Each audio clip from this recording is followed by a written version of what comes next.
Tonight, you'll close the bedroom door. You'll set the number to 18. The room will go cold and quiet and still, and you'll fall asleep within minutes. But the real answer to why that feels so good is far stranger than comfort. Your body was not built for a sealed, silent, temperature-locked box. It was built for a cave mouth, a canopy of leaves, a fire that dimmed slowly instead of a machine that clicked off at exactly 6 a.m.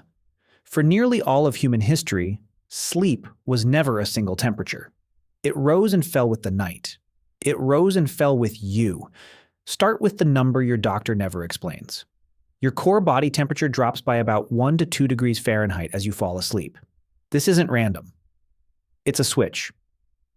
Neuroscientist Joos van Someren at the Netherlands Institute for Neuroscience spent years studying this exact mechanism. He found that warming the skin, even slightly, while cooling the body's core, was one of the most reliable ways to trigger deep sleep. Your ancestors got this warming and cooling naturally. Skin exposed to open air.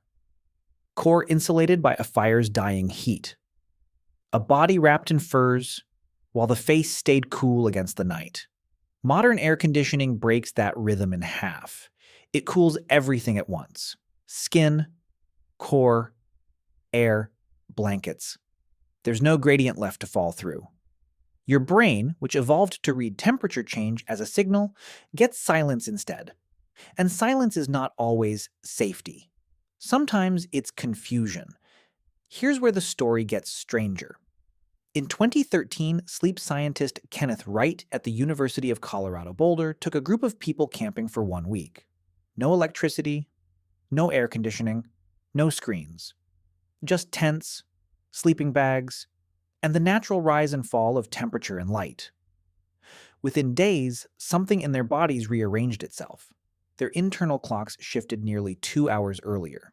Their melatonin, the hormone that signals nighttime to the body, began rising with the setting sun instead of hours after it, the way it typically does in climate-controlled homes. Wright's conclusion was simple and unsettling. Modern indoor environments, kept at a constant, comfortable temperature day and night, may be quietly desynchronizing the body's oldest clock. You were never supposed to sleep in a still, sealed climate. You were supposed to sleep inside a changing one. So what actually happens when the AC runs all night? Picture the room. 18 degrees. Windows shut. Vents humming somewhere in the wall. Your skin, unlike your ancestors' skin in open air, never gets that gentle outdoor warmth to contrast against your cooling core. The signal your brain is waiting for arrives flattened, muted. Sometimes it doesn't arrive at all. There's a second, quieter problem, and it has nothing to do with cold. It's dryness. Air conditioners don't just cool air, they strip moisture out of it. Pull it out of your throat. Pull it out of your sinuses. Pull it out of the thin membranes lining your nose while you sleep with your mouth slightly open, the way most people do for at least part of the night. You wake up with a dry throat, a stuffed nose, and you assume you're getting sick, when really you spent 8 hours breathing air with almost no humidity left in it. None of this is really about air conditioning being an enemy. It's about your body expecting a rhythm that most modern bedrooms no longer provide. Consider what a night actually looked like 80,000 years ago. No thermostat. No dial. Temperature dropped gradually as the fire died down, hour by hour, matching almost exactly the internal drop your body needed for deep sleep. Nathaniel Kleitman, one of the founding figures of modern sleep science, spent decades in the 20th century studying what happens to human sleep when you remove all the usual external cues: light, sound, schedule. In one especially striking study, he lived underground in Mammoth Cave, Kentucky, with a research partner, trying to see how the body's internal clock behaved without daylight or clocks to guide it. What he found again and again was that the human body clings stubbornly to rhythm.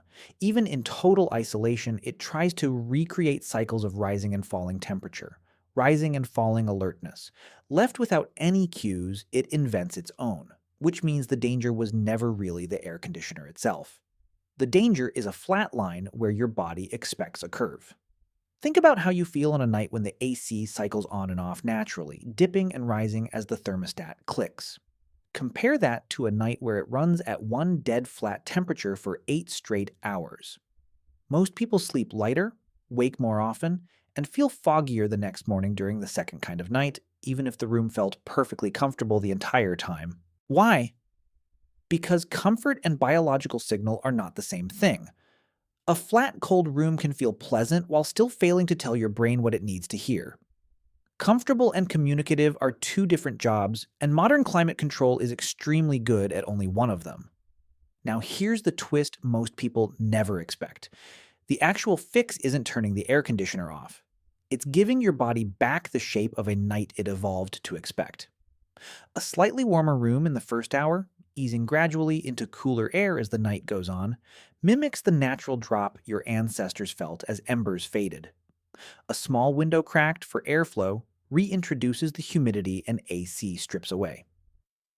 Even something as simple as a fan circulating the cooled air, rather than a sealed vent blasting it in one direction, recreates a version of the moving air your body has always associated with safe, restful environments, dating back to nights spent near open fires with air drifting freely around the group.